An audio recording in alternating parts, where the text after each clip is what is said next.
Hello everyone. Welcome back to our Playful Tales of Chinese Mythology series. In today's episode, we dive deeper into the enchanting world of immortals, exploring their quest for eternal life and the intricate hierarchy that shapes their existence. So, let's embark on this journey and uncover the mysteries behind the longevity and structure of these celestial beings. Chapter 1. The immortality and lifespan of immortals. Immortals are immortal in the sense of not aging. But note, they are only immortal, not ageless in the literal sense. Immortality refers to the fact that an immortal's appearance remains unchanged unless they intentionally alter it. In other words, they do not appear to age because they are spiritual entities rather than physical beings, which is why they are described as immortal. However, the lifespan of immortals is limited. We categorize immortals into 5 levels and will discuss their lifespans respectively. Chapter 2. The 5 Levels of Immortals. Section 2.1. Level 5. Spiritual beings and lower spirits. The lowest level, which is also the 5th level, does not actually qualify as immortals. They can only be considered spiritual beings. However, since they also exist by consuming spiritual energy, they are somewhat recognized. Examples include ghosts and specters, whose lifespans typically range from 7 days to over 10 years. Section 2.2. Level 4. Commonly worshipped deities. The 4th level consists of deities most commonly worshipped in the world. For example, in households and the vast majority of temples and monasteries, people worship statues of deities, like Guan Yin Bodhisattva or Guan Gong. Regardless of whether you worship Guan Yin or Guan Gong, as long as these figures possess some spiritual essence, people are often pleased and believe that the deity has manifested, leading to increased devotion and respect. In reality, these are merely lower spirits such as snake spirits, fox spirits, minor ghosts, cats, dogs, and other similar entities attached to the statues, waiting to receive incense offerings. The incense you burn provides them with energy to sustain themselves, prompting them to manifest and seek better offerings from you. Their lifespans generally range from several decades to nearly a century. These beings can only be considered lower spirits and do not qualify as true immortals. However, people often treat them as great deities. In fact, over 98% of temples and monasteries in China that possess spiritual energy are occupied by these lower spirits, with no true immortals present. Nevertheless, they merely subsist and have no significant power. There are also particularly lowly spirits that monks and Taoist priests encourage people to make vows to worship them, claiming it to be fulfilling vows. If the vow is fulfilled incorrectly, it can be harmful to the person making the vow. Therefore, when visiting temples, individuals must discern for themselves whether to make vows. Seeking auspiciousness often does not guarantee auspiciousness and may instead bring calamity. Section 2.3. Level 3. True Immortals. Only the 3rd level qualifies as true immortals. These immortals typically have their own prestige and fixed domains, with relatively stable roles and responsibilities. They are all listed in the canon of immortals and generally enjoy a worry-free existence, with lifespans ranging from 300 to 500 years, in both the Buddhist and Taoist realms, except for figures like Gautama, Siddhartha, and Laozi. Others belong to this level. The Jade Emperor and the Queen Mother of the West also belong to this level. In fact, the Queen Mother of the West is not the wife of the Jade Emperor. Instead, she holds a position similar to that of the National Committee of the Chinese People's Political Consultative Conference, with a new person appointed every 3 to 5 centuries. Some may ask, why do immortals of the 3rd level die instead of being truly immortal? The truth is, the 3rd level has the largest number of immortals. Based on their state of existence, they can be divided into upper, middle, and lower statuses. 1.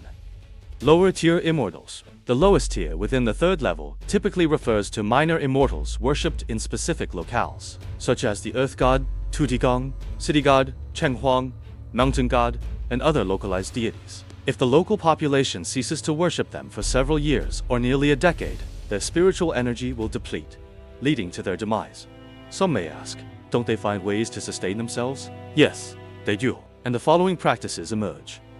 When they realize that no one is worshiping them in a particular place, they migrate to another location. Upon finding a new place with abundant incense offerings, they either drive away the existing spirits to take over the domain or leave alone. Similar to lions on the African savanna, who appear regal to outsiders, but engage in brutal, primal struggles among themselves for survival. Some might argue that as long as someone worships them, they won't die. Theoretically, that's true, but in reality, it's not the case. These immortals are the lowest level civil servants in the celestial realm, akin to village chiefs or township heads, maintaining the existence and foundation of the entire celestial world. However, their own survival status is not optimistic, taking the city god in a city god temple as an example. In the celestial realm, a minor city god is equivalent to a director of a street office or a township head, while a major city god is comparable to a county magistrate. Their role is to increase the incense offerings at the city god temple. Here, incense is a metaphor for people's faith and respect towards the celestial realm. As the celestial energy relies on this faith and respect, if they perform well, they can be promoted. However, if they perform poorly or stagnate, their tenure of several to tens of years ends, leaving them with only a meager pension. Within a few years, their spiritual energy diminishes significantly, leading to their eventual extinction. They represent the lowest level of society. The incense revenue of the city god temple is typically distributed as follows: about 20% to themselves, 30% to the local area, and 50% to the heavenly court.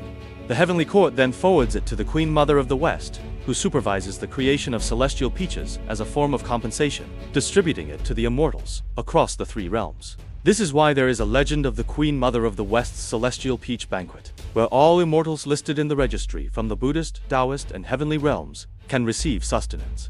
These lower-tier immortals have lifespans ranging from several decades to over 100 years. They generally have no opportunity to ascend to higher levels. Those who perform well can continue their roles for several more decades, or even a century. Those who perform poorly are dismissed and find it difficult to receive incense offerings thereafter. After being dismissed, they usually manifest in places with sparse incense offerings, seeking new followers and worshippers. In summary, they are the lowest group of spirits in the celestial realm, striving to extend their lives by several decades to over 100 years. However, very few can surpass 150 years. Above them are some minor immortals with notable achievements, such as historical figures chosen by gods, Buddhas, Taoists, or immortals. These high-level spirits aim to expand their influence in the mortal world through two main methods. 1. Dispatching a portion of their core team to the mortal world. They send their key members to the mortal realm to secure official positions, thereby promoting the development of their own influence by establishing temples and monasteries. 2. Directly selecting influential individuals from the mortal world. They choose capable individuals, such as high-ranking officials and military generals, to help them achieve fame and fortune, thereby assisting in the expansion of their influence. The second type of individuals, upon death, have their souls protected by these spirits, commonly referred to as becoming immortal or ascending to heaven in the mortal world. These souls continue to receive worship, typically in their place of birth or the location where they held official positions. Due to long-term remembrance and worship, their lifespans are longer, ranging from 300 to 500 years, although those surpassing 500 years are exceedingly rare. However, unlike those lower-tier immortals, they have opportunities for advancement. The typical advancement path involves first being reborn into the mortal world, performing significant deeds, and upon death, being reassigned based on the magnitude of their achievements. Section 2.4. Level 3. Middle and Upper Immortals. Within the third level, the middle and upper tier immortals are exceedingly rare. These immortals either have deep connections with divine forces, possess immense prestige, or have performed significant deeds. In this tier, Buddhist immortals include figures like Dizang, Guanyin, Puxian, and Wenshu.